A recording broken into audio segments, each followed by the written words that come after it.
ये कहानी जो आज मैं आप लोगों को सुनाने वाला हूँ ये हमारे देश के one of the most busiest railway station के बारे में होने वाली है। इस रेलवे स्टेशन का नाम है अंधेरी रेलवे स्टेशन, जो कि हमारे भारत देश के मुंबई शहर में सिचुएटेड है। लेकिन अभी आप लोग सोच रहे होंगे कि अमान भाई आपने तो कहा है कि this is a horror story, and एक बिजिएस्ट रेलवे स्टेशन हॉरर कैसे हो सकता है जब वहाँ पे इतने सारे लोग होते हैं।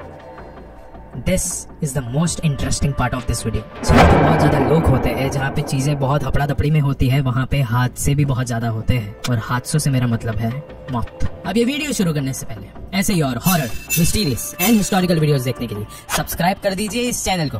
अब ये कहानी शुरू होती है। ये कहानी है मेरे एक बहुत ही अच्छे दोस्त देवांश की, जो कि मेरे साथ कॉलेज में पढ़ा करता था एंड मैं बचपन से जानता हूँ एक्चुअली मेरे दोस्त को। अभी रिसेंटली हम लोग एक गेट टुगेदर में मिले थे एंड तभी वाली कहानी मुझे पता चला। हम लोग गेट टुगेदर में गाइस हम लोग हॉरर स्टोरीज के बारे में बात कर रहे थे एंड हॉरर स्टोरीज के बारे में बात करते करते ऑफकोर्स देवांश ने बोला कि मेरे पास भी एक हॉरर स्टोरी है एंड उसने अपनी कहानी सुनाई। जब उसने अपनी कहानी सुनाई ना तो मुझे बहुत ही ज़्यादा ऐसा लग रहा था कि एकदम बनावटी कहानी है ये, एकदम ऐसा लग रहा था कि ऐसा तो हो ही नहीं सकता। लेकिन जब उसने मुझे इस कहानी की एकदम गहराई में लेके चला गया, जब उसने अपने बड़े भाई से भी मेरी बात कराई कि देखो ये मान नहीं रहा है, फिर उसके बड़े भाई ने भी कहा कि एकदम सच्ची कहानी है, फिर मैं भी और जब गहराई में गया इस कहानी के आवाज़ में कि this is definitely a truth. ये एक कहानी तो है लेकिन उससे बढ़कर ये एक खौफनाक कहानी है। ये सुन के मेरा ही नहीं किसी भी इंसान का दिल पूरी तरीके से एकदम घबरा उठेगा। अब ये कहानी मैं आपको सुनाने जा रहा हूँ तो शायद से आप भी वही महसूस कर पाओ जो उस रात को मैंने महसूस किया था। गाइस ये कहानी है साल 2024 की, अभी की कहानी एक्चुअली जून में हुआ था ये सब कुछ। ये उस दौरान की बात है जब मेरा दोस्त देवांश सेल्समैन का काम किया करता था। अंधेरी डीएन नगर में उसकी ऑफिस थी, वो वहाँ पे काम किया करता था। एंड एक सेल्समैन का जॉब ना काफ़ी सिंपल सा था जो उसको दिया गया था। इट वाज कि आपको ऑफिस टू ऑफिस जाना है और जाके आपको ऑर्डर्स लेने हैं जो हमारी कंपनी सेल करती है, ऐसा किया करता था। And guys the most interesting part was कि ये एक बहुत सिंपल सी नौकरी थी, 9 to 5 job, that's it. Guys अब ये एक बार की बात है जब देवांश को एक ऑफिस में जाना था क्योंकि एक बहुत ही बड़ा ऑर्डर मिलने वाला था एंड उसके ऑफिस से उसको एकदम चेतावनी मिली थी कि इस ऑर्डर को लिए बिना तो कहीं पे भी नहीं जाएगा, तो घर नहीं जा सकता, कितने भी बजे रात के तेरे को रहना ही पड़ेगा वहाँ पे। फिर वो उसी ऑफिस में बैठा रहा and it was a call centre. बहुत ही ज़्यादा लोग वहाँ पे बिजी रहते, कोई किसी की तरफ देखता भी नहीं है। एंड जिस दिन वो वहाँ पे गया था बहुत ही ज़्यादा बोर हो गया था वो, क्योंकि बहुत ज़्यादा मीटिंग्स चल रही थी अंदर कैबिन में। एंड इसने बोला कि मुझे तो बस ऑर्डर कंफर्मेशन चाहिए, फिर भी इतना ज़्यादा समय लग रहा है, इतना ज़्यादा समय लग रहा है, मैं क्या करूँ। उसने अपना फ़ोन यूज़ करना चालू किया। फ़ोन यूज़ करते करते उसने अपनी फ़ोन की पूरी बैटरी भी डेड कर दी थी। वो बहुत बोर हो चुका था, लेकिन फाइनली उसको अंदर बुलाया एंड अंदर बुलाने के बाद उसको ऑर्डर कंफर्मेशन मिल गया। मिलने के बाद उसने टाइम के ऊपर देखा अपने वॉच के तरफ, तो ऑलमोस्ट 7 बज रहे थे। उसने बोला अभी तो मुझे जाना ही पड़ेगा यार। फिर वो जल्दी से उठा एंड उसने मेट्रो लिया डीएन नगर से अंधेरी तक। वहाँ पे पहुँचने के बाद लोकल ट्रेन की जब वो वेट करने लग गया था क्योंकि उसको लोकल ट्रेन से ही अंधेरी से भाईंदर जाना था। एंड गाइस अगर आपको नहीं पता तो मैं आपको एक बात बता देता हूँ कि अंधेरी में शाम के 6 बजे से लेकर रात को 10 बजे तक पीक आवर रहता है। मतलब वहाँ पे कोई भी जाओ आप बहुत मुश्किल से उस ट्रेन में जा पाओगे। अगर आप जाओगे तो आपको लटक के जाना पड़ेगा, क्योंकि उस वक्त अंधेरी में जो कॉर्पोरेट ऑफिसेज रहते हैं वो छूट जाते हैं, वो निकल जाते हैं वहाँ से लोग, उनका साइन आउट टाइम होता है वो, तो उस वक्त वहाँ से निकलना बहुत ही ज़्यादा मुश्किल होता है अंधेरी स्टेशन से। एंड यही सेम चीज़ अभी देवांश के साथ भी हो रही थी। एंड देवांश तो लाइक चढ़ ही नहीं पा रहा था, क्योंकि अभी मालूम में क्या हुआ था गाइस कि ट्रेन के पास आते आते उसको ऐसा लग रहा था बार बार कि उसकी जो तबीयत है ना वो भी एकदम खराब हो गई है। मतलब जैसे वो मेट्रो से ट्रैवल कर रहा था उसको अभी लग रहा था कि अभी वो सिर्फ थका ही नहीं है, अभी उसको बुखार भी चढ़ रहा है धीरे धीरे करके। तो उसके दिमाग में बस एक ही चीज चल रही थी कि मुझे बस अपने घर पे जाना है, मुझे जल्दी से जाना है। लेकिन गाइस अभी वो ये सारी चीजें देख रहा था कि अभी ट्रेन भी भरी हुई जा रही है, अभी मेरी किस्मत ही कुछ इस तरीके की है शायद से। फिर से बोला मेरी तबीयत इतनी खराब है, मैं काम करता हूँ यहाँ पे थोड़ी देर के लिए बैठ जाता हूँ, थोड़ा सा आराम कर लेता हूँ, जैसे ही थोड़ा सा पीका हुआ ठंडा होगा मैं यहाँ से निकल जाऊंगा। एंड गाइस देवांश की भी बात असल में कुछ गलत नहीं थी, एकदम सही थी, क्योंकि जो मुंबई लोकल ट्रेन होता है ना वो कोई भी मजाक की चीज नहीं है। आप कोई भी लोकल ट्रेन देख लेना, लेकिन Mumbai local train is the most messier local train, क्योंकि यहाँ पे खड़े रह के जाना तो छोड़ो, आपको यहाँ पे 150 लोगों के बीच में एकदम दब के जाना पड़ता है। एकदम जो अगर क्लॉस्ट्रोफोबिक इंसान रहेगा उसका तो दम घुट जाएगा अंदर, क्योंकि गाइस वहाँ पे सिटिंग एरियाज बहुत कम होते हैं एंड स्टैंडिंग में ही जाना पड़ता है। यहाँ पे मतलब हर रोज 3-3.5 हजार लोग ट्रेवल करते हैं अंधेरी से, एंड ये चीज ऑफकोर्स इंटरनेट पे भी लिखा हुआ है। एंड गाइस वहीं पे देवांश की हालत इतनी ज्यादा खराब थी कि उसने बोला मैं इंतजार कर लूंगा, वो ज्यादा बेहतर है, लेकिन मैं इस भीड़ में तो नहीं जाने वाला, मैं आराम कर लेता हूँ। फिर वो इंतजार करते रहा। एंड अभी उसको पता भी नहीं चला कि उसकी तबीयत इतनी खराब थी कि अब उसकी आंख लग चुकी थी। काफी समय बाद देवांश की आंखें खुली एंड वो अंधेरी के उसी रेलवे स्टेशन के किसी एक बेंच पर से उठा, आसपास नजरें घुमाई एंड उसने देखा कि पूरा रेलवे स्टेशन खाली था, सिर्फ सन्नाटा। देवांश को बिल्कुल भी बिलीव नहीं हो रहा था कि वो अंधेरी रेलवे स्टेशन में बैठा हुआ है, क्योंकि आई डोंट थिंक सो कि आज तक कभी किसी ने अंधेरी रेलवे स्टेशन को इतना ज़्यादा खाली देखा है। किसी ने कभी खाली देखा ही नहीं है। हमेशा लोगों का आना जाना वहाँ पे, चाहे सुबह में हो, शाम में हो, रात में हो, हमेशा वो भरा पड़ा रहता है। फिर उसने आसपास अपनी नजरें घुमाई देवांश ने, एंड उसने रेलवे स्टेशन पे लगी एक घड़ी की ओर देखा, एंड उस पे लगा हुआ था 1:30 बजे। 1:30 बज रहे थे उस समय, आधी रात के। फिर उसको पता चला कि 1:30 बजे एक रेलवे स्टेशन पे होना, वो भी मुंबई रेलवे स्टेशन पे, वो सबसे ज्यादा खराब चीज हो सकती है गाइस, क्योंकि उस समय कोई इंसान कहीं पे जा ही नहीं सकता, क्योंकि 1:30 बजे आखिरी ट्रेन पहुंच जाती है Virar. It's the last train, और वो भी निकल चुकी थी वहां से, और पूरे स्टेशन पे सन्नाटा छाया हुआ था।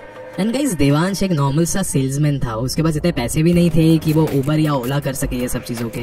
एंड गाइस, ऑफ कोर्स उसके फ़ोन की भी बैटरी डेड हो चुकी थी। उसके पास कोई भी ऑप्शन नहीं बच रहा था। एंड देवांश ने सोचा कि अभी 1:30 बज ही गए हैं, अभी सिर्फ बस कुछ ही घंटे बाकी है, एंड मैं थोड़ी देर के लिए रुक जाता हूँ। मतलब 4 बजे की ट्रेन होती है फर्स्ट इन मुंबई लोकल, सो मैं उसका वेट कर लेता हूँ। 4 बजे तक का उसको वेट करना था देवांश को। फिर उसने बोला चलो ठीक है, अब रात काफ़ी हो गई है, मैं जाके एक बेंच पे जाके सो जाता हूँ। एंड गाइस, फिर वो एक बेंच पे जाके फिलहाल के लिए बैठ गया।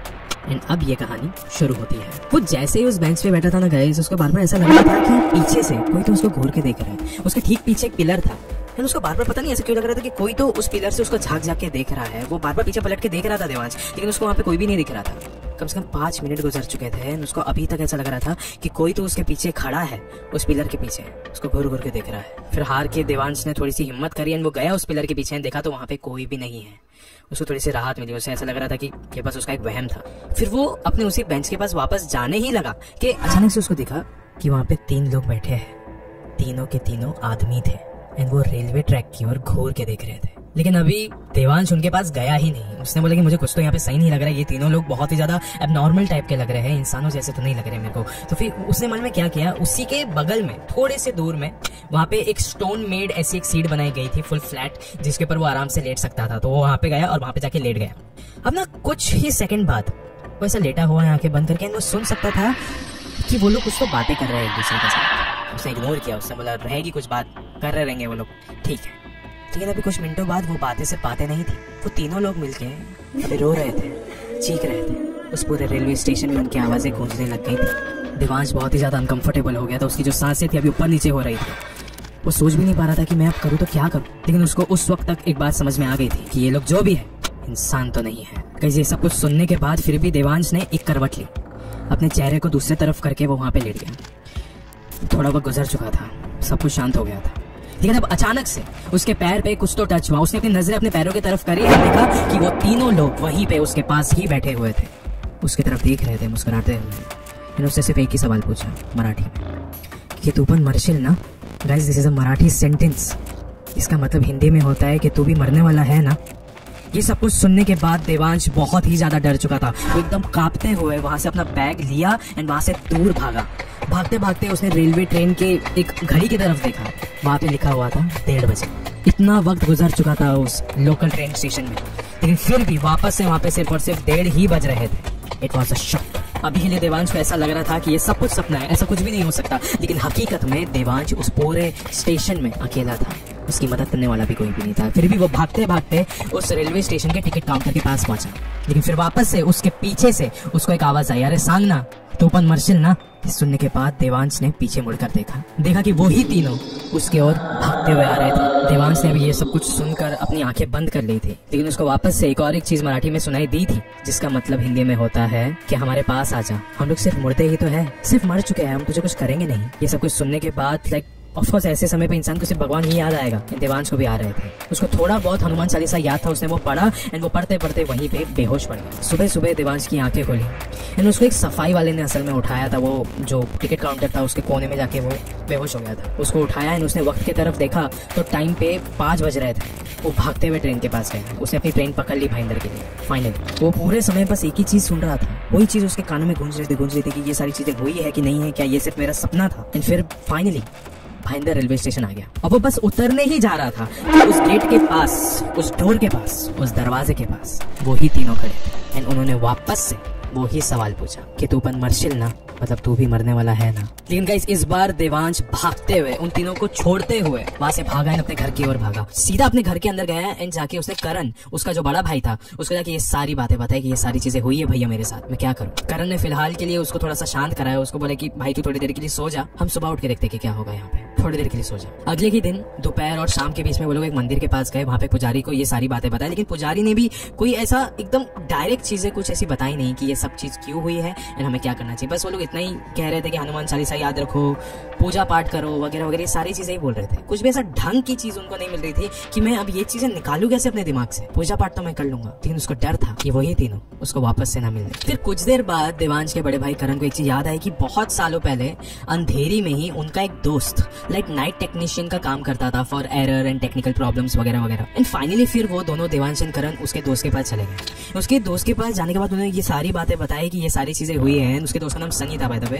फिर सनी ने कहा कि हाँ तो ये हुआ मतलब क्या। फिर उन्होंने बोला अरे मैं पूरी तरीके से डर चुका हूँ, इसका मैं करूँ क्या और ये सब चीजें हुई क्यों है। फिर सनी ने कहा कि मुंबई लोकल साल में 2000 से ज्यादा लोग मरते हैं, कभी गिर के मर जाते हैं, कभी तड़प तड़प के मर जाते हैं, कभी कोई करता है। And Mumbai local railway station में of course Andheri railway station का भी नाम आता है, जहाँ पे भी ऐसे हादसे बहुत ज्यादा हुए हैं। अगर करके मरे तो भी उसको प्रेतात्मा ही बनना है, अगर कोई गलती से यहाँ पे कट के मरे उसको भी प्रेतात्मा बनना है। किसी भी हालत में अगर किसी की भी रेलवे स्टेशन पे मौत होती है उसका एक प्रेतात्मा बनना तो निश्चिंत है। फिर देवांश ने पूछा कि लेकिन वो तीन लोग कौन थे, उनका ये सब चीजों से क्या लेना देना। फिर सनी ने कहा ये सब मुझे नहीं पता है, मुझे बस इतना पता है कि रेलवे स्टेशन बहुत ही ज्यादा हॉन्टेड होते हैं। ये जो काले साए हैं ना, इनका तो काम ही है कि जब ये पूरा रेलवे स्टेशन या फिर पूरा इलाका जब सन्नाटे से भरा हुआ रहता है, अंधेरे से भरा हुआ रहता है, तब ये लोग बाहर निकलते हैं सन्नाटे में चीख चीख कर अपने मौत का मातम मनाने। उस दिन के बाद से देवांश का तो एक नियम सा ही बन गया था कि चाहे ऑफिस का कितना भी इंपॉर्टेंट काम हो, मैं 5 बजे से ज्यादा कहीं पे भी नहीं रुकने वाला हूँ, क्योंकि उसको उस दिन अपनी जान की कीमत समझ में आई कि आधी रात को अपने घर से बाहर रहना, एक अंधेरी सी जगह पे रहना, इसका मतलब यही होता है कि हम आत्माओं के बसेरे के बीच में हैं, और आत्माओं के बसेरे के बीच में रहना मतलब मौत के करीब रहना। आज इस वीडियो के अंत में मैं आपसे बस इतना ही कहना चाहूंगा कि जिस जगह को आप इतना ज्यादा भरा हुआ देखते हो, इतना ज्यादा क्राउडेड देखते हो, इसका मतलब ये नहीं है कि वो हर वक्त भरा हुआ ही रहता है। कभी ना कभी तो वो सन्नाटे से भरा हुआ होगा ही। आधी रात में जाइए उस जगह पे, आपको पता चलेगा कि उस जगह से ज्यादा खतरनाक कोई जगह नहीं होता, उस जगह से ज्यादा खौफनाक कोई जगह नहीं होता। चाहे वो कोई भी कॉलेज हो, चाहे वो कोई भी अस्पताल हो, चाहे वो कोई भी स्कूल हो, इट डजंट मैटर, चाहे वो कोई भी रेलवे स्टेशन हो, काले साए हर जगह पे भटकते रहते हैं। इन चीजों से चौकन्ने रहिए। एंड मैं एक और एक बात बता रहा हूँ, मैं अंधेरी रेलवे स्टेशन के बारे में कुछ भी गलत नहीं बोल रहा हूँ। मैं ऐसा नहीं बोल रहा हूँ कि वहाँ पे आप मत जाइए, लेकिन आधी रात में मत जाइए। शुक्रिया।